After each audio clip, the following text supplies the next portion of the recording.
بسم اللہ الرحمن الرحیم۔ السلام علیکم، ویلکم ٹو مہم کہانی۔ کیسے ہیں آپ سب ریڈرز؟ اگر آپ نیو ہیں تو چینل کو سبسکرائب ضرور کر دیجئے، ناول کو لائک ضرور کر دیا کیجئے۔ چلتے ہیں ناول کی طرف۔ اس نے جھجکتے ہوئے کہا، کہو سن رہی ہوں۔ وہ مصروف رہی اپنے کام میں، مگر اسے جواب دے دیا، میم اگر ہو سکے تو مجھے کمپنی کی طرف سے ایک فلیٹ مل سکتا ہے۔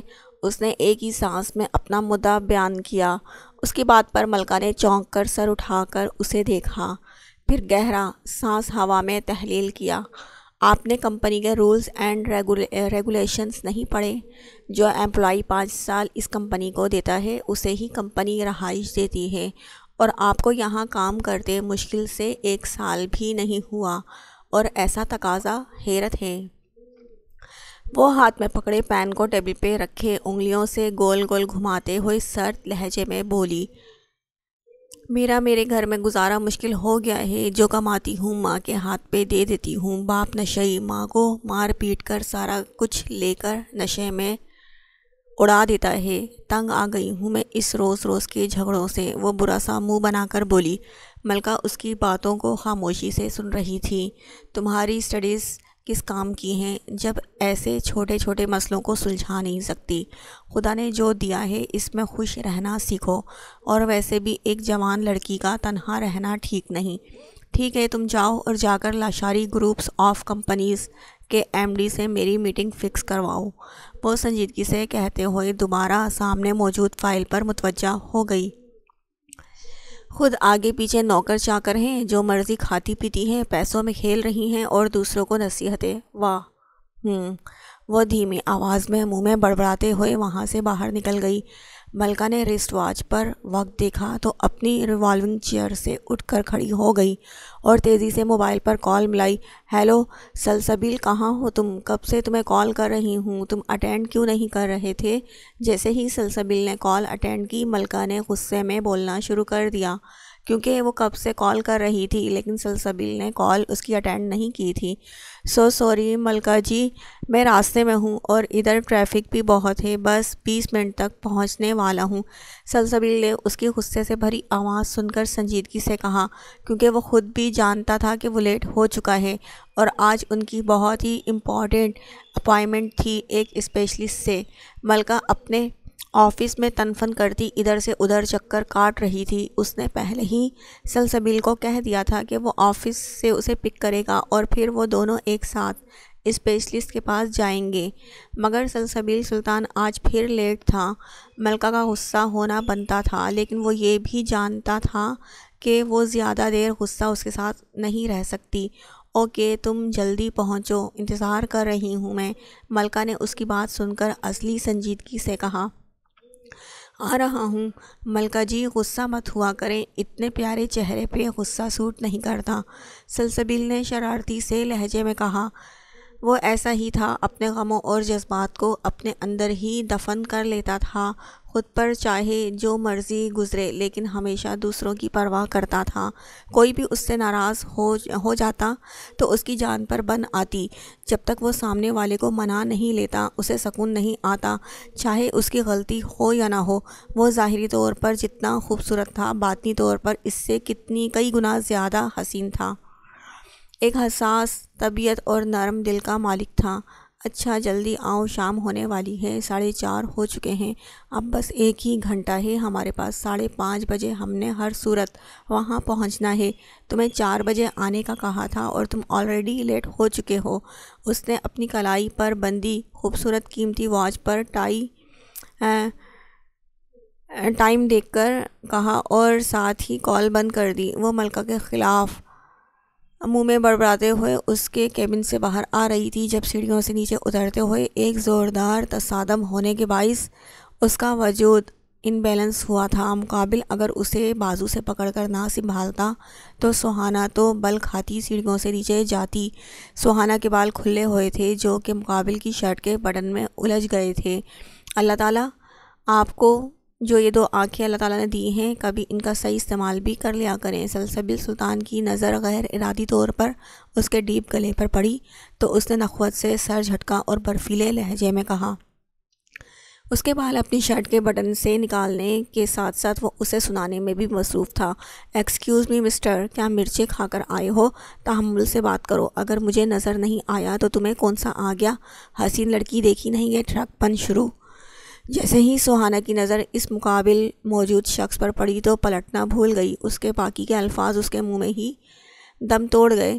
یونانی دیوتاؤں جیسا حسن رکھنے والا جو شاید اپنی ریاست سے بھٹک کر یہاں آ گیا تھا، اس کی آنکھوں کی پتلیاں حیرت سے وہیں ساخت ہو گئی تھیں۔ ایسے دعوت نظارہ بن کر رہو گی تو کوئی بھی ٹرک بند کرے گا۔ پہلے اپنی حالت سدھارو، پھر دوسروں کو لیکچر دینا۔ تم جیسی عورتوں نے ہی شریف عورتوں کو بھی بدنام کروایا ہے۔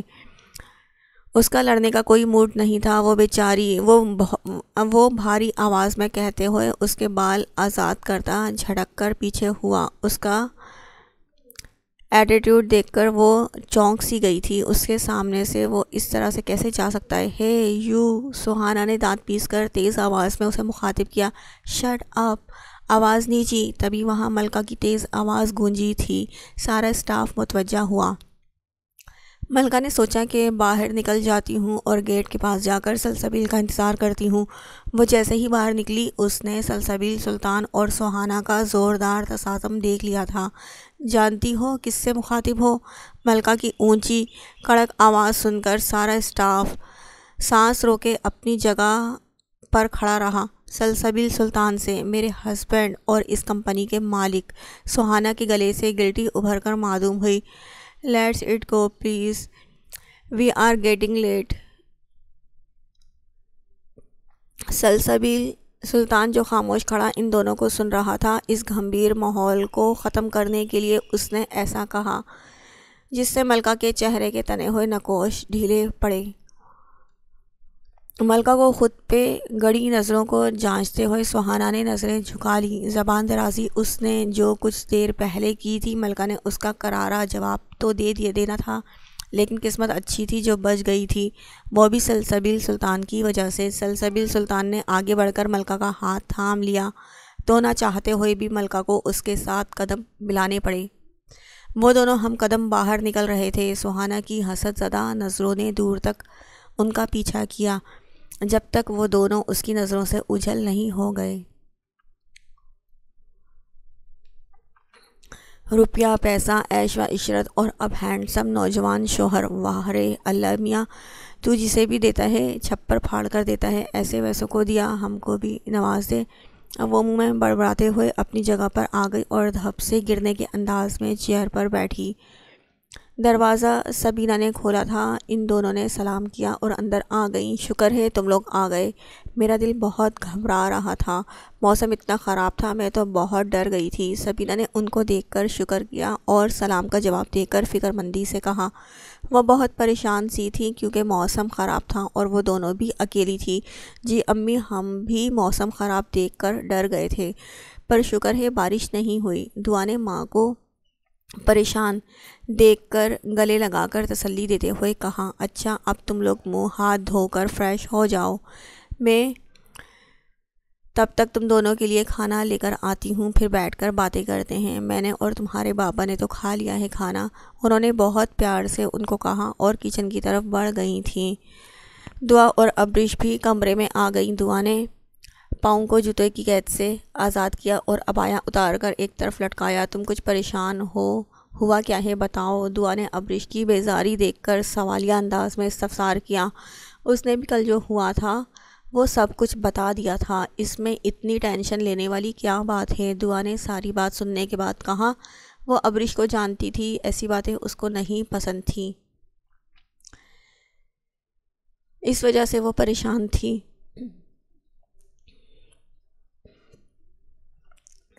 میرے لیے یہ بہت بڑی بات ہے، مجھے نہیں پسند ایسی ویسی حرکتیں، آپ جانتی ہیں، اس نے غصے میں مگر آہستہ سے کہا اور دروازے کی طرف دیکھا کہ کہیں سبینہ ہی نہ آ جائے۔ میں جانتی ہوں ابریش، لیکن اس میں تمہاری کوئی غلطی نہیں ہے، اور اگر وہ زبردستی یا بدتمیزی کر رہا تھا تو یہ اس کی غلط حرکت ہے۔ فہام سے بات ہوگی تو انہیں کہوں گی، وہ امتیاز کو سمجھائیں گے۔ فہام تو بہت سلجھے ہوئے ہیں، پتہ نہیں یہ امتیاز کس پر چلا گیا ہے، لیکن اب وہ شوہر ہے تمہارا، برداشت تو کرنا پڑے گا۔ دعا نے اپنے تہیں اسے رسان سے سمجھایا۔ آخر یہ سب برداشت کرنا ہم لڑکیوں کی قسمت میں ہی کیوں لکھ دیا جاتا ہے؟ بچپن میں ناسمجھ بچوں کو ایسے نکاح کے بندھن میں باندھ دینا آخر کہاں کا انصاف ہے بھلا؟ آخر کو ہماری ساری زندگی کا سوال ہوتا ہے، کوئی ایک دن کی بات نہیں۔ میں اپنے حق کے لیے خود آواز اٹھاؤں گی۔ ایک ایجوکیٹڈ لڑکی کا ایک ان پڑھ انسان کے ساتھ ہے کوئی جوڑ؟ وہ اپنے دل کی بھڑاس نکالنے لگی تھی۔ کل سے جو لاوا اس کے اندر پک رہا تھا، آج آتش فشاں کی صورت پھٹتا تھا۔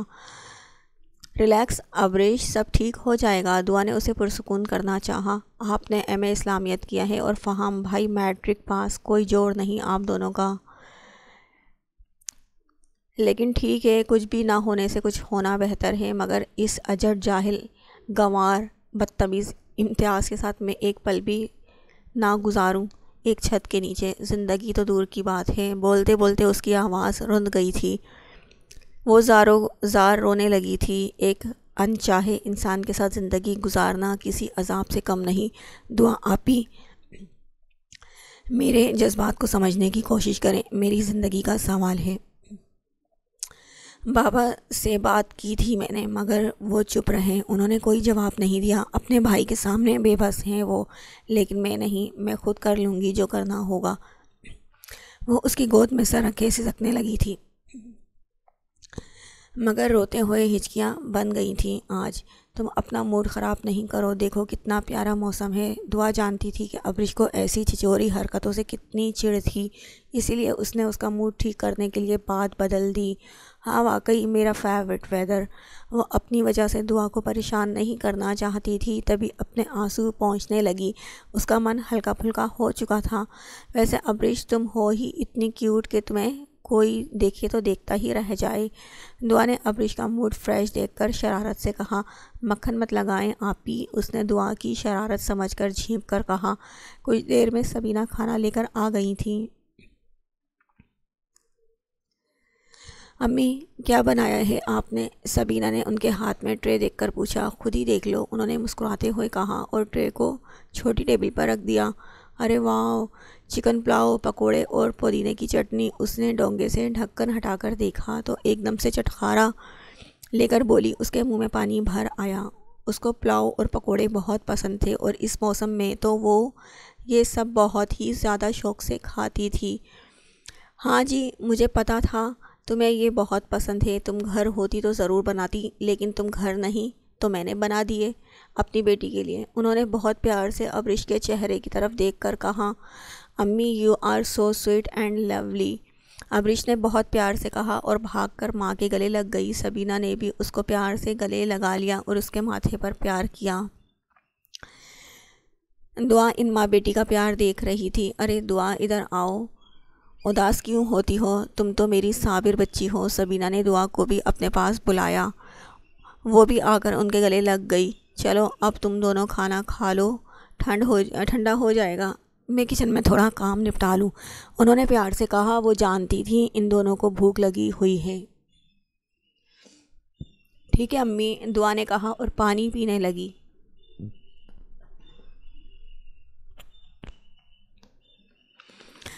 آئیے بیٹھیں۔ جیسے ہی سلسبیل سلطان اور ملکہ دونوں ڈاکٹر کے کیبن میں داخل ہوئے، انہوں نے ان دونوں کو سامنے رکھی چیئر پر بیٹھنے کا اشارہ کیا۔ ان دونوں نے اپنی اپنی جگہ سنبھال لی۔ میں نے آپ کی کیس ہسٹری ریڈ کر لی ہے۔ آئی ایم سوری ٹو سے دیئر از نو چانس۔ انہوں نے ایک سانس اندر کھینچی اور سنجیدگی سے بتایا۔ ملکہ کے دماغ میں ایک نیا خیال آیا، ڈاکٹر مسئلہ میرے میں ہے یا سلسبیل سلطان میں؟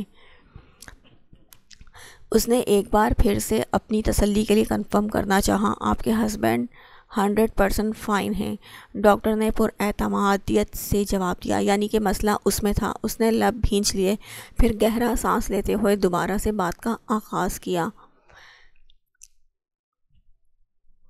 آئی وی ایف کروائیں تو؟ ملکہ نے سوالیہ نظروں سے اسے دیکھتے ہوئے پوچھا۔ ڈاکٹر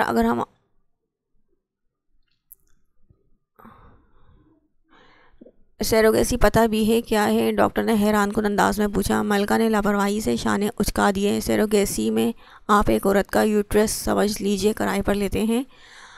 آدمی کا سپرم اور عورت کا ایگ لے کر ہم دوسری عورت میں ڈال دیتے ہیں۔ وہ 9 ماہ تک اس بچے کو پالتی ہے۔ جب بچہ پیدا ہو جاتا ہے تو اسے اس کے والدین کو دے دیا جاتا ہے۔ ہم آپ کے ہسبینڈ کے سپرم لیں گے، اسے ایمبریو بنائیں گے، پھر اسے دوسری عورت میں منتقل کر دیں گے۔ کچھ لوگ یہ سمجھتے ہیں کہ یہ بچہ کپل کا نہیں ہوتا، لیکن یہ حقیقت نہیں، وہ بچہ انہی کا ہوگا۔ لیکن کیس تھوڑا سا ڈیفرنٹ ہے۔ اگر ہم آپ کے ہسبینڈ کے سپرم لے بھی لیں لیکن آپ کے ایگز ہی نہیں بن رہے، پھر کسی دوسری عورت کے ہی ایگز لینے پڑیں گے۔ آپ بتا دیں پھر۔ نہیں، میں کسی دوسری عورت کا بچہ نہیں، اپنا بچہ چاہتی ہوں۔ ملکہ سن کر اشتعال انگیز میں بولی اور فوراً اٹھ کھڑی ہوئی۔ اس کے سوا کوئی راستہ نہیں، آپ دیکھ لیں، جو بھی کرنا ہے سوچ سمجھ لیں۔ آپ بچہ پیدا نہیں کر سکتی، اور دوسرا ویسے بھی سیروگیٹ مدر ملنا بھی ایک مشکل امر ہے۔ ڈاکٹر نے اسے حقیقت سے روشناس کرایا۔ چلو سلطان، وہ تن فن کرتی وہاں سے باہر نکل گئی۔ اس کی ہیلز کی ٹک ٹک کی آواز کوریڈور میں گونج رہی تھی۔ سلسبیل سلطان نے ڈاکٹر کا شکریہ ادا کیا اور فائل لے کر اس کے پیچھے پیچھے باہر آیا۔ دعا بیٹا، بات سنو۔ اس نے نماز پڑھ کر ساجد شیرازی اور سبینہ کے لیے چائے بنائی اور لے کر برآمدے میں آ گئی تھی۔ باہر بارش ہو رہی تھی۔ جب وہ چائے دے کر جانے لگی تو ساجد شیرازی نے اس کو رکنے کا کہا۔ جی بابا، کوئی بات کرنی ہے کیا آپ نے؟ وہ رک گئی تھی اور جا کر ان کے پاس بیٹھ گئی۔ جی بیٹا بیٹھو۔ وہ حیران ہو رہی تھی۔ آج ساجد شیرازی کے چہرے پر بہت سنجیدگی تھی، شاید وہ کوئی خاص بات کرنا چاہتے تھے۔ آج سے پہلے تو ایسا کبھی نہیں ہوا تھا۔ وہ ان کی ہی طرف ہی دیکھ رہی تھی۔ بیٹا تم نے ایم اے کر لیا ہے، اب تمہاری پڑھائی مکمل ہو چکی ہے، کچھ عرصہ ٹیچنگ بھی کر لی، اسی لیے اب ہم تمہاری رخصتی کرنے کا سوچ رہے ہیں۔ ساجد شیرازی نے بات پوری کر کے اس کی طرف دیکھا، جو بہت حیرانگی سے ان کو دیکھ رہی تھی اور سوچ رہی تھی کہ اچانک ان کو یہ خیال کیسے آ گیا۔ لیکن بابا، یہ اچانک کیسے اس نے کہا تو اس کی زبان لڑکھڑا گئی۔ دعا، میں نے تمہیں ہمیشہ اپنا بیٹا سمجھا ہے، کبھی کوئی روک ٹوک نہیں کی، کیونکہ مجھے بہت یقین ہے تم پر، اور ایک نہ ایک دن تو رخصتی کرنی ہی ہے، تو ابھی کیوں نہیں؟ دراصل صالح بھائی صاحب نے کال کی تھی کہ وہ لوگ رخصتی کے لیے تاریخ لینے آنا چاہتے ہیں۔ ساجد شیرازی نے آہستہ سے کہا۔ وہ دعا کے ساتھ کوئی زبردستی نہیں کرنا چاہتے تھے، بہت پیار سے انہوں نے اپنی بیٹیوں کو پالا تھا۔ ہاں، تمہارے بابا ٹھیک کہہ رہے ہیں دعا۔ سبینہ جو دونوں باپ بیٹی کی باتیں سن رہی تھی وہ بھی بولی، لیکن بابا میں ابھی رخصتی نہیں کرنا چاہتی، اور نہ ہی میں آپ کو چھوڑ کر کہیں جانا چاہتی۔ بابا، ابھی گھر کو میری ضرورت ہے، میں آپ کی مدد کروانا چاہتی ہوں۔ گھریلو ذمہ داریاں اکیلے نبھانا بہت مشکل ہو جائے گا آپ کے لیے، جس طرح کے حالات چل رہے ہیں، اس نے روتے ہوئے کہا، اور سبینہ کے گلے لگ گئی۔ وہ بھی آبدیدہ ہو گئی تھی، پر بیٹیوں کو بیانا تو پڑتا ہی ہے، چاہے وہ جتنی لاڈلیاں ہی کیوں نہ ہوں۔ دعا، تم میری اور گھر کی فکر مت کرو، میں ہوں نا، سب سنبھال لوں گا۔ ساجد شیرازی نے اس کو اپنے ساتھ لگاتے ہوئے پیار سے کہا۔ دکھی تو وہ بھی بہت تھے، لیکن بات تو دعا سے کرنا ہی تھی۔ وہ اس پر کوئی زور زبردستی نہیں کرنا چاہتے تھے۔ ٹھیک ہے بابا، جیسے آپ کی مرضی، اس نے کہا اور تیزی سے اندر بھاگ گئی تھی۔ وہ ماں باپ کو دکھی نہیں دیکھ سکتی تھی، اور ان دونوں کو چھوڑ کر جانے کا سن کر تو اس کی سانسیں ہی رکنے لگ گئی تھیں، اسی لیے وہ جلدی سے اندر بھاگ گئی۔ ساجد شیرازی اور سبینہ بھی بہت دکھی ہو گئے تھے۔ دعا اپنے کمرے میں آ کر بہت زیادہ روئی تھی۔ اس کا یہ رونا اس لیے تھا کہ وہ ماں باپ سے دور نہیں جانا چاہتی تھی، وہ کبھی کبھی ان سے دور نہیں ہونا چاہتی تھی۔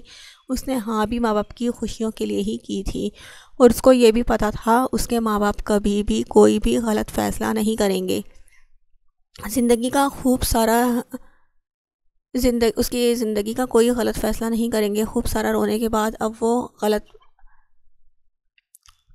فہام کے بارے میں سوچنے لگی۔ اس نے فہام کو بہت عرصے پہلے دیکھا تھا، پتہ نہیں اب وہ کیسا ہو گیا ہوگا، اس کے گھر والوں کا مزاج کیسا ہوگا، وہ اب دکھنے میں کیسا ہوگا۔ فہام اور اپنے سسرال والوں کے بارے میں سوچنے لگی۔ انہیں لاہور شفٹ ہوئے بہت عرصہ ہو گیا تھا۔ اور ان میں آنا جانا نہیں تھا۔ اگر خاندان میں کوئی شادی یا فوتگی ہوتی تو ساجد شیرازی اور سبینہ ہی جاتے تھے۔ بچیوں کی پڑھائی ڈسٹرب نہ ہو اسی لیے وہ انہیں ساتھ لے کر نہیں گئے تھے۔ دعا اور ابریش کے فون نمبر سے ان کے پاس، جس کی وجہ سے آپس میں بات چیت ہو جاتی تھی۔ کبھی کبھار سب کی آپس میں وہ اپنے روم میں بیٹھ گراؤنڈ سے ٹیک لگا کر لیٹا سوچ رہا تھا جب اس کی رخصتی کا کہیں گے اس کے گھر جا کر تو وہ کیا کرے گی، کیا جواب دے گی۔ یہی سوچتے ہوئے اس نے سیل اٹھایا اور ابریش کے نمبر پر میسج کرنے لگا۔ مجھے تم سے بہت ضروری بات کرنی ہے، اس نے ٹائپ کر کے سینڈ کر دیا اور جواب کا انتظار کرنے لگا۔ لیکن میں آپ سے کوئی بات نہیں کرنا چاہتی۔ تھوڑی ہی دیر بعد امتیاز شیرازی کے سیل پر میسج ٹون بجی تو اس نے دیکھا میسج ابریش کا تھا۔ اس کے ماتھے پر بل پڑ گئے۔ اس نے دوبارہ میسج کیا، میری بات تو تمہیں ہر حال میں سننی ہی پڑے گی، چاہے جو مرضی ہو جائے۔ اس کو بہت غصہ آ رہا تھا کیونکہ ابریش اس سے بات جو نہیں کرنا چاہ رہی تھی۔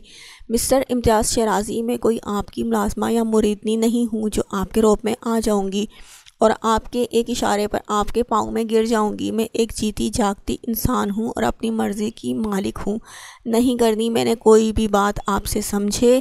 امتیاز شیرازی نے میسج پڑھا اور جواب دینے کے بجائے ڈائریکٹ کال ملا لی۔ اس نے بھی فوراً کال اٹینڈ کر لی تھی۔ کیوں نہیں بات کرنا چاہتی مجھ سے؟ جیسے ہی اس نے کال ریسیو کی امتیاز شیرازی نے اسے پھاڑ کھانے والے انداز میں پوچھا، کیونکہ میں آپ کو بالکل بھی پسند نہیں کرتی اور نہ ہی آپ سے مستقبل میں کوئی بھی تعلق رکھنا چاہتی ہوں، اسی لیے نہیں کرنا چاہتی میں آپ سے بات۔ اور جن لوگوں سے رشتہ رکھنا ہی نہیں تو لوگوں سے بات کو بڑھانا مجھے بالکل پسند نہیں۔ دوسری طرف سے اس نے صاف اور کھری بات کر کے کال بند کر دی۔ کال کب کی بند ہو چکی تھی لیکن اس کے دماغ میں ابریش کی باتیں گھوم رہی تھی۔ اس نے دوبارہ کال ملائی تو دعا کا سیل آف ہو چکا تھا، ابریش کا سیل آف ہو چکا تھا۔ غصے سے اس کی رگیں تن گئیں۔ اس نے اپنا سیل اٹھا کر زور سے دیوار پر دے مارا اور اپنے سر کو ہاتھوں میں گرا لیا جو کہ اب درد سے پھٹ رہا تھا۔ رات اس کی بے چینی اور مشکل سے گزری تھی۔ سر میں بہت زیادہ درد ہونے کی وجہ سے اب اس کا سر بہت بھاری تھا اور اس کی آنکھیں نیند نہ آنے کی وجہ سے سرخ ہو چکی تھیں، لیکن پھر بھی وہ اٹھ کھڑا ہوا۔ اپنی حد تک کے احساس سے وہ جیسے دہکتے ہوئے انگاروں پر لوٹنے لگا تھا۔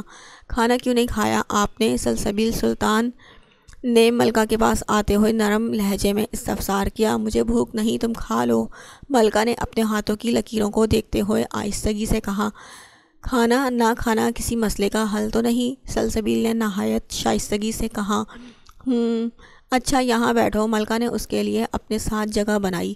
وہ اس کے برابر میں بیٹھ گیا جبکہ ملکہ چند لمحے بس ایسے ہی خاموش بیٹھی رہی۔ کیا آپ ڈاکٹر والی بات پر اداس ہو؟ سلسبیل نے اس کی خاموشی کو نوٹ کرتے ہوئے پوچھا۔ کیا وہ بات اداس ہونے والی نہیں تھی؟ ملکہ افسردگی سے بولی تھی۔ بولتے ہوئے اس کی آواز کے ساتھ ساتھ اس کا آنکھوں میں بھی نمی تھی۔ ملکہ میں آپ کو یوں اداس اور روتا ہوا نہیں دیکھ سکتا، آپ نا امید مت ہوں، دیکھنا ایک دن سب ٹھیک ہو جائے گا، اس کو یقین دلاتے ہوئے بولا۔ شام کا وقت تھا، موسم کافی اچھا بھی ہو رہا تھا، ٹھنڈی ہوا چل رہی تھی۔ وہ دونوں ٹیرس پر موجود تھے۔ ہمیشہ میں نے آپ کی ذات کو اہمیت دی ہے، کہیں ہر خواہش پوری کرنے کی کوشش کی ہے، یہ تو خدا کا معاملہ ہے، وہ جسے چاہے عطا کرے، سلسبیل ٹھہرے ہوئے انداز میں کہا۔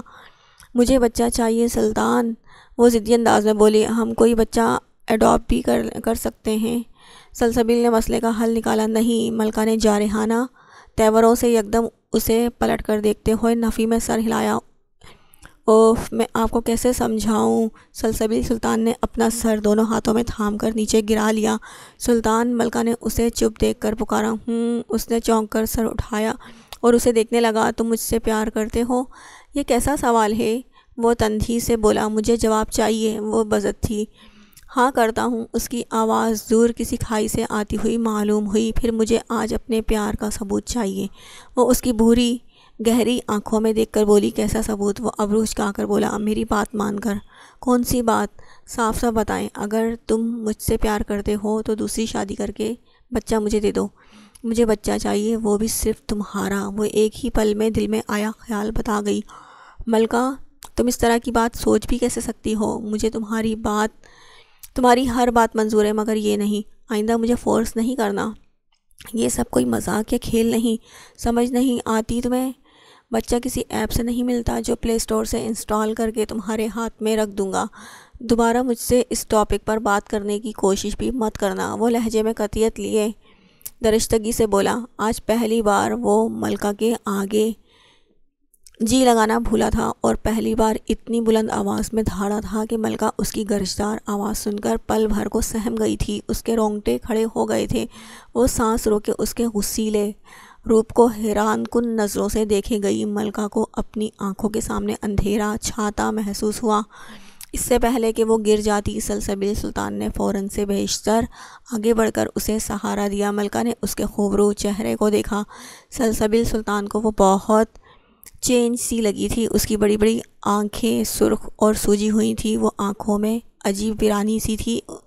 اس کا چہرہ بھی سرخ ہو رہا تھا اور وہ ہونٹ بھینچے کھڑی تھی۔ سلطان سلسبیل کو وہ ٹھیک نہیں لگ رہی تھی۔ طبیعت تو ٹھیک ہے نا؟ اس نے اپنا غصہ بھلا کر فکرمندی اور پریشانی سے ملے جلے لہجے میں پوچھا۔ تمہیں اس بات سے کوئی فرق نہیں پڑنا چاہیے کوئی ٹھیک ہے یا نہیں، میں چاہے جیوں یا مروں، ہے نا؟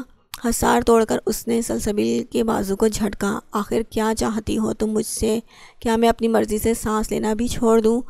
اور اس سب کی وجہ کیا ہے؟ ایک بچہ جن کی اولاد نہیں وہ بھی تو صبر کرتے ہیں نا۔ خدا کی رضا پر تم نے کیوں نہیں کیا؟ بچہ اتنا ضروری ہے کہ تم مجھے کسی اور کے حوالے کرنے کو تیار ہو گئی؟ بتاؤ، مجھے بانٹ پاؤ گی کسی اور کے ساتھ؟ کیوں کر رہی ہو یہ سب؟ میرا مزید امتحان مت لو ملکہ۔ اس کا صبر کا پیمانہ لبریز ہوا تو وہ پھٹ پڑا تھا۔ وہ جو ہمیشہ خاموش رہتا آیا تھا، آج اس کے صبر کے باندھ ٹوٹ گئے تھے اور وہ ایک بار بولا تو پھر جو بھی اس کے منہ میں آیا وہ بولتا چلا گیا۔ اس کا دل کر رہا تھا وہ اس کمرے کی ہر شے کو تہس نہس کر دے۔ مجھے بہت فرق پڑتا ہے اس بات سے کہ میں ماں نہیں بن سکتی۔ میری عورت ہونے کی سب سے بڑی دلیل ہونے پر بھی سوال اٹھ رہے ہیں۔ میں تھک گئی ہوں خود کو جواب دیتے دیتے۔ بہت بہت پیار کرتی ہوں تم سے اور تمہیں کسی سے بھی بانٹنے کی ہمت نہیں ہے مجھ میں۔ میں کسی ایسی لڑکی کو ڈھونڈ لوں گی جو ہمیں بچہ دے کر ہماری زندگی سے چلی جائے، ہمیشہ ہمیشہ کے لیے۔ بس پھر میں اور ہمارا بچہ ہوگا اور ہمارے پاس۔ وہ کسی خواب میں کھوئی ہوئی سی کیفیت میں مبتلا پرجوش انداز میں بولی تھی۔ بس تمہاری ہاں کرنے کی دیری ہے، مان جاؤ نا سلسبیل سلطان۔ وہ بڑے پیار سے اس کو کنونس کرنے والے انداز میں بولی۔ فضول کی ضد مت کرو ملکہ، میں کوئی چیز نہیں ہوں، ایک جیتا جاگتا انسان ہوں۔ میں کوئی کھلونا نہیں جس سے تمہارا جب دل چاہے گا تم کھیل لو گی، پھر کھیلنے کے لیے کسی اور کو دو گی اور اپنی باری پر واپس لے لو گی۔ اس کی باتیں سن کر وہ پھر سے بھڑک گیا تھا۔ میں تمہیں کھلونا نہیں سمجھ رہی، بلکہ تم تو میری زندگی ہو۔ لیکن پلیز پلیز ایک بار خود کو میری جگہ پر رکھ کر دیکھو، میری فیلنگز اور ایموشنز سمجھنے کی کوشش کرو۔ وہ اس کو رسان سے سمجھانے کی کوشش کر رہا تھا اور چلتی ہوئی پھر سے اس کے سامنے آ کر کھڑی ہو گئی۔ ٹھیک ہے ملکہ، کرو اپنی من مانیاں، لیکن آج کے بعد میں اپنی مرضی کا خود مالک ہوں گا۔ میرے جی میں جو بھی آیا میں کروں گا۔ تم مجھے کبھی بھی کسی بھی فیصلے کے لیے روکنے کا حق کھو دو گی۔ میں تمہاری یہ ضد بھی ماننے کو تیار ہوں، لیکن ایک دن اپنے کیے گئے فیصلے پر بہت پچھتاؤ گی، یاد رکھنا۔ وہ جو اس کے بالکل سامنے کھڑا اس کو ہی دیکھ رہا تھا، وہ اس کے اور قریب ہو گیا، اس کے دونوں بازو سے زور سے پکڑ کر بہت غصے میں قراتے ہوئے بولا اور اس کے بازوؤں پر اور دباؤ ڈالا۔ میں تمہاری یہ ضد بھی ماننے کو تیار ہوں۔ ملکہ کی سماعتوں میں بس اس کے یہی الفاظ گونج رہے تھے جو وہ اس وقت سننا چاہتی تھی، باقی جیسے اس نے کچھ سنا ہی نہیں تھا۔ اس کا دل جھوم اٹھا تھا اس کے اقرار پر۔ بس اتنا مجھے بتاؤ، مجھے کبھی چھوڑو گے تو نہیں؟ ملکہ نے اپنے دل میں آئے وسوسوں کو الفاظ کا جامہ پہنا کر سوالیہ انداز میں استفسار کیا۔ سلسبیل سلطان خود کو توڑ دے گا لیکن اپنے وعدے کو نہیں، وہ گھمبیر آواز میں اس کی آنکھوں میں آنکھیں گاڑے بھرائے ہوئے انداز میں بولا، پھر اس کو جھٹکے سے چھوڑتا لمبے لمبے ڈگ بھرتا وہاں سے نکل گیا۔ ساجد رازی اور سبینہ بھی ابھی بازار سے آ گئے تھے۔ انہوں نے بھی والد صاحب کو مبارکباد دی اور وہ لوگ جو مٹھائی لے کر آئے تھے اس سے سب نے منہ بھی میٹھا کیا۔ ضرورت کا سب سامان آ چکا تھا، وہ لوگ بھی کام میں لگ گئے۔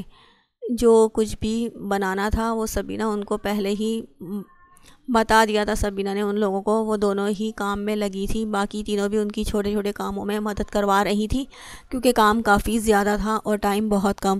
جب مغرب کی اذان ہونی شروع ہوئی تو دعا نے سبینہ کو کچن سے باہر بھیج دیا تھا۔ اب وہ دونوں کچن میں تھیں۔ 1 گھنٹے بعد ان کا کام بھی مکمل ہو گیا تھا۔ دعا نے ایک نظر کچن پر ڈالی، سب کچھ اوکے تھا۔ وہ دونوں بھی فریش ہونے کے لیے کمرے میں چلی گئیں۔ جب تک باقی مہمان بھی آ چکے تھے، حیدر شیرازی، دعا کے دادا جان آسیہ بیگم، فہام شیرازی اور امتیاز شیرازی اور ان کی پھپھو شافیہ بھی ان کے ساتھ تھیں، جو کافی عرصے سے حیدر شیرازی کے پاس ہی بیٹھی تھیں۔ خاندانی رسم و رواج کے بھینڑ چڑھے ہوئے وہ لوگ کافی عرصے کے بعد آئے تھے۔ دعا کو تو اب اپنی پھپھو کی شکل تک یاد نہیں تھی، کیونکہ جب کبھی بھی آتے سالوے شیرازی ہی اکیلے آتے تھے اوکاڑا سے، جبکہ وہ لوگ لاہور شفٹ ہوئے تھے، ملے نہیں آپس میں، اسی لیے آج اس موقع پر وہ سب آئے تھے۔ موسم کافی خوشگوار تھا، اسی لیے انہوں نے صحن میں ہی چارپائیاں اور کرسیاں سیٹ کی تھیں۔ کچھ دیر بعد وہ دونوں بھی کمرے سے باہر آ گئی تھیں۔ دعا سب سے مل کر اپنی پھپھو کے گلے لگ گئی، کیونکہ شافیہ بیگم اس کی اکلوتی پھپھو تھیں اور وہ اس بار کافی دیر بعد ملے تھے۔ ردا اور شزا برش سحر بھی ان سے بہت پیار سے ملی تھی۔ پھپھو سے ملنے کے بعد اس نے فہام کو دیکھا، جو پھپھو کے ساتھ ہی بیٹھ گیا۔ بات بات پر رونے والا فہام کافی سمارٹ اور گڈ لکنگ ہو گیا تھا۔ دراز قد اور اچھی جسامت، سیاہ شلوار قمیض اور خاکی شال کاندھوں پر اوڑھے، تراشیدہ مونچھوں کو بار بار تاؤ دیتا وہ واقعی پیر و مرشد والی ہستی لگ رہا تھا۔ اس نے اپنے علاقے کے حساب سے ہی اپنا حلیہ بنا رکھا تھا۔ دعا کو ایسا ہی لگا، وہ کافی جاذب نظر لگ رہا تھا۔ اس نے آہستہ سے فہام کو سلام کیا اور وہاں سے اٹھ کر کچن میں آ گئی۔ اس کی فیلنگز بہت عجیب ہو رہی تھی، بس اس کو عجیب سی جھجک سی ہو رہی تھی، شاید رشتے کی نوعیت بدلنے والی تھی۔ ابرش کی نظر امتیاز شیرازی پر پڑی۔ اس نے بلو جینز اور بلو لائننگ والی شرٹ پہنی ہوئی تھی۔ اس نے بھی ان سب لوگوں کو مشترکہ سلام کیا اور اس کے پیچھے ہی کچن میں آ گئی۔ ان کے پیچھے ہی ردا اور شزا بھی آ گئیں۔ پھر ان چاروں نے مل کر کھانا لگایا۔ مہمانوں کی وجہ سے دسترخوان نیچے لگایا گیا تھا، وہاں سب نے مل کر کھانا کھایا۔ کھانے کے بعد پھپھو اور سب باتوں میں مصروف ہو گئے۔ فہام بیٹا، آپ کیا کر رہے ہیں آج کل؟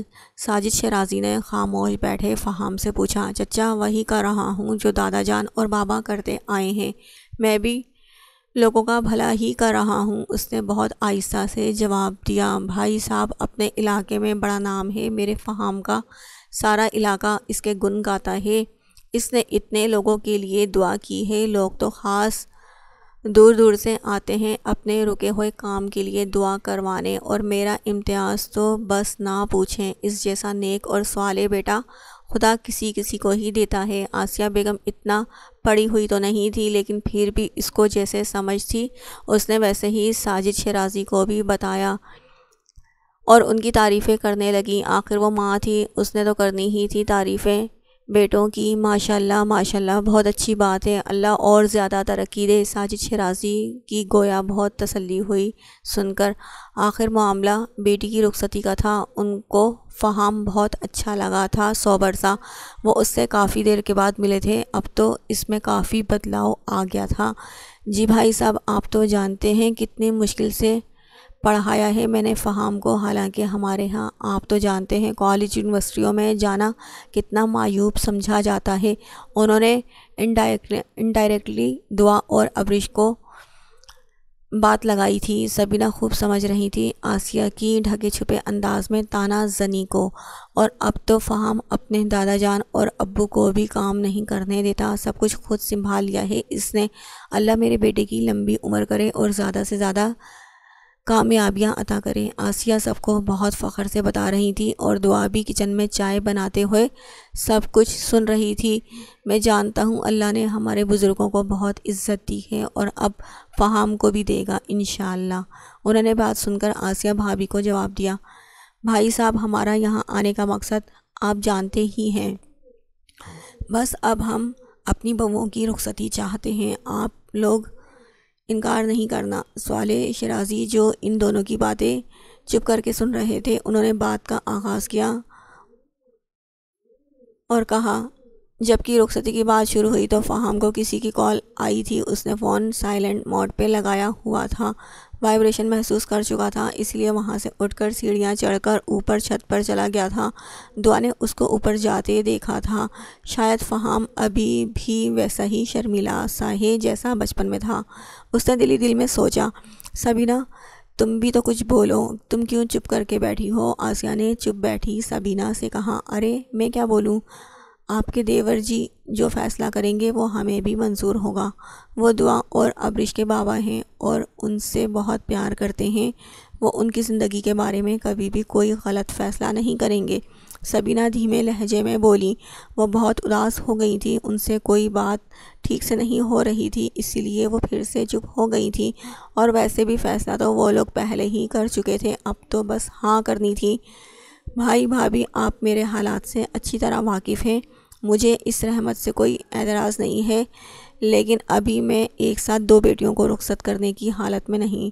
میں چاہتا ہوں کہ ابھی صرف دعا کی رخصتی ہو جائے، پھر کچھ عرصے بعد ابرش کو دیکھیں گے۔ ساجد شیرازی نے بھائی کو ہاں کہہ دی تھی، لیکن ساتھ ہی ابرش کی بھی بات کر دی تھی، کیونکہ وہ زور زبردستی کے رشتوں کے قائل نہیں تھے۔ ابھی ایک بار دعا کی رخصتی خوش اسلوبی سے ہو جائے، پھر دیکھیں گے ابرش کا کیا کرنا ہے۔ لیکن میں تو چاہتا تھا دونوں کے فرض سے ایک بار ہی سبق دوش ہو جائیں، گھر میں اللہ کا دیا سب کچھ ہے۔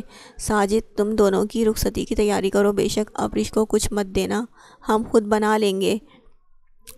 سوال شیرازی نے اپنے بھائی کے حالات کے پیش نظر نرم خو لہجے میں کہا، ارے آپ کیوں منع کر رہے ہیں ساجد بھائی کو؟ ان کی خوشی ہے اپنی بیٹی کو کچھ دینے میں، تو ان کا بھی تو فرض بنتا ہے نا اسے کچھ نہ کچھ دینا۔ کوئی بات نہیں، ہمیں کوئی اعتراض نہیں، آپ دعا کی رخصتی کر لیجئے ایک بار اچھے سے، پھر ابرش کی بھی کر لیں گے، پر زیادہ دیر مت کیجیے گا۔ آسیہ بیگم نے مسکرا کر کہا۔ سوال شیرازی ان کی لالچی عادت سے بخوبی واقف تھے، وہ انہیں دیکھ کر رہ گئے اور تعصب سے نفی میں سر ہلایا۔ میں بہت خوش ہوں، اب جلدی سے کوئی اچھی سی تاریخ بھی دے دیں رخصتی کی۔ خوش تو وہاں بیٹھے سب لوگ ہی تھے سوائے امتیاز شیرازی کے۔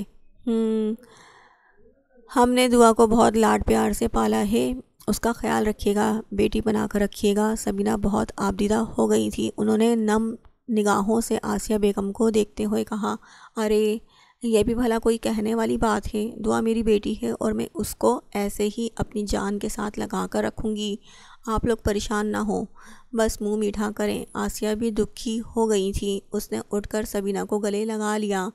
سوال شیرازی کو بھی دعا بہت عزیز تھی، وہ جانتے تھے کتنی نازوں سے پالا ہے اس کے بھائی نے بیٹیوں کو۔ تم پریشان نہ ہو، اپنوں میں جا رہی ہیں، اور وہ بھی انہی کے آباء و اجداد کے شہر میں، ان سے دور نہیں۔ اگلے مہینے کی پہلی اتوار کا دن فائنل ہو چکا تھا، باہر سب ایک دوسرے کو مبارکباد دے رہے تھے۔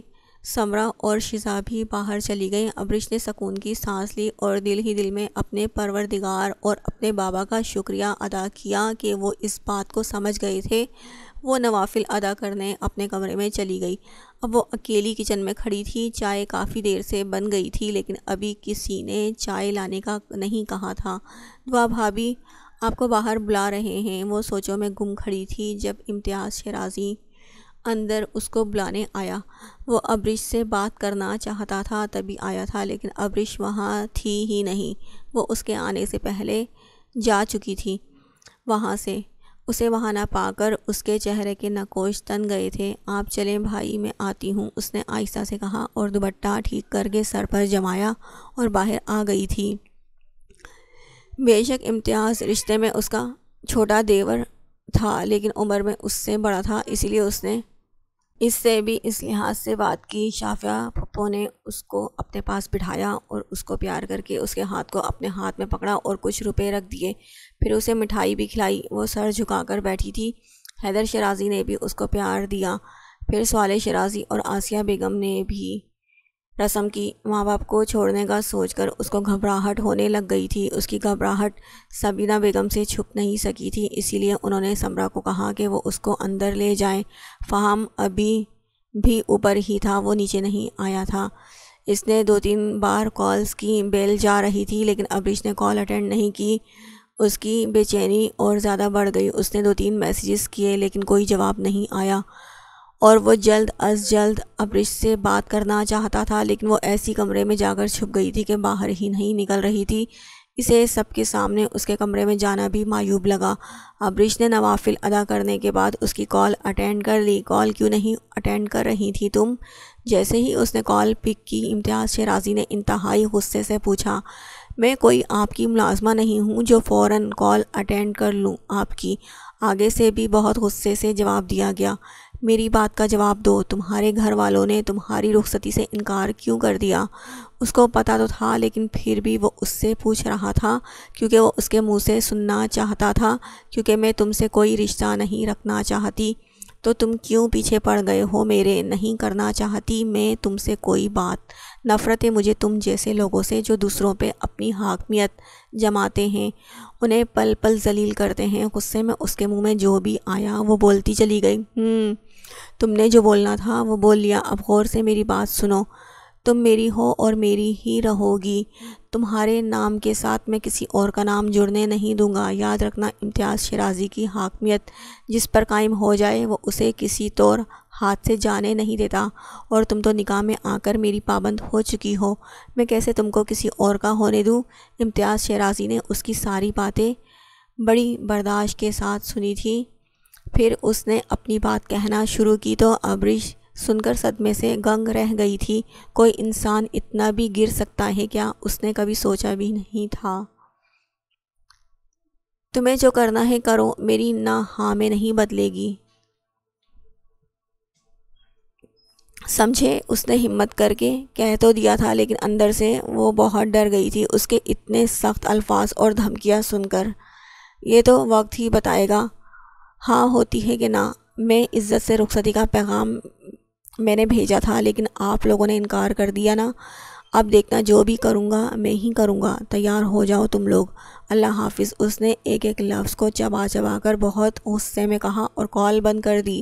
وہ اس وقت ہوش و حواس میں نہیں تھا، بس اس کے منہ میں جو آیا اس نے بول دیا تھا۔ اس پر جنون سوار ہو چکا تھا ابرش کو پانے کا۔ کال بند ہو چکی تھی، لیکن وہ ابھی بھی گنگ کھڑی تھی۔ اس کے ذہن میں ساری باتیں گونج رہی تھیں جو امتیاز شیرازی نے اس سے کی تھیں۔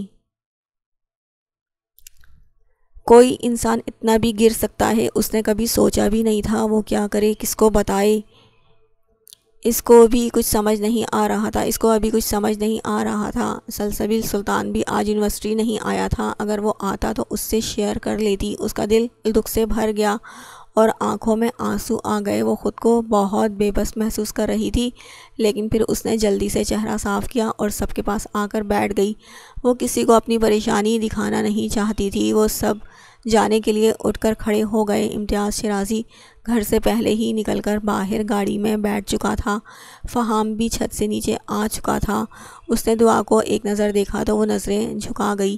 فہام یہی سمجھا کہ وہ کچھ دیر پہلے کی بات کی وجہ سے ایسے بیہیو کر رہی ہے۔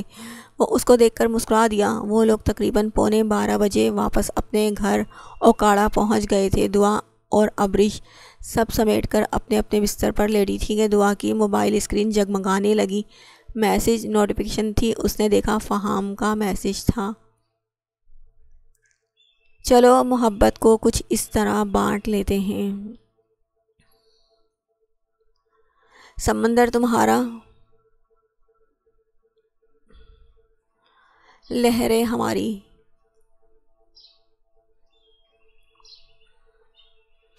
آسمان تمہارا، ستارے ہمارے،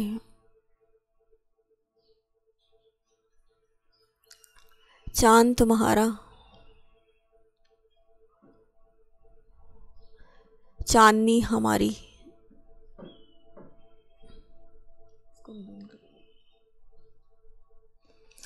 سورج تمہارا، کرنیں ہماری۔ کچھ اس طرح کرتے ہیں۔ سب کچھ تمہارا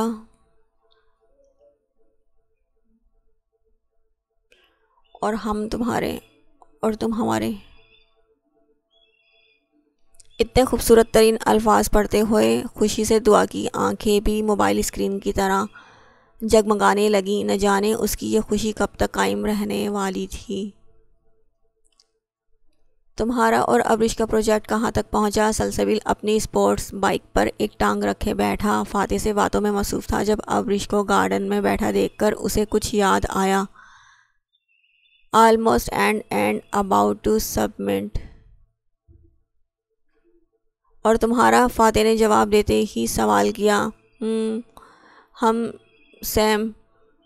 سلسبیل سلطان بولا، پر بہت مشکل تھا یار اس میڈم حوریہ کے ساتھ مینیج کرنا۔ جلدی اس نے نہیں آنا، دیر سے وہ نہیں جا سکتی، نوٹس لینے کا بولو، بار بار اپنے بالوں کو سنوارتی رہے گی، ہیل پہن کے ایڑیاں دکھتی ہیں۔ کتنی بار تو لڑکیاں اس کا پرس میرے ہاتھ میں دیکھ کر مجھ پر ہنستی نظر آئیں، لڑکے ہوتے تو دانت توڑ دیتا۔ میڈم میرے گھر آنے کے موقعوں کی تلاش میں تھی۔ ان کا کہنا یہ تھا یونی میں ٹھیک سے فوکس نہیں رہتا، کام پہ کہیں چلتے ہیں، کہیں باہر چلتے ہیں، میرے گھر یا آپ اپنا ایڈریس دے دیں۔ فاتح بولتا جا رہا تھا اور سلسبیل کا ہنس ہنس کے برا حال تھا۔ ابرش نے آج پہلی بار اسے یوں کھل کر مسکراتے دیکھا تھا۔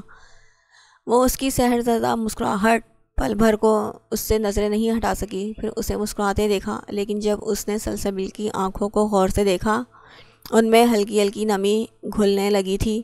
فاتح کو حوریہ نے اپنے طرف آنے کا اشارہ کیا تو وہ ادھر چلا گیا، جبکہ سلسبیل سلطان بائک سے اتر کر ابرش کی طرف آیا اور یونیورسٹی کے لان میں گھاس پر اس کے سامنے آ کر بیٹھ گیا۔ کیا ہوا اچانک سے؟ تم ٹھیک تو ہو؟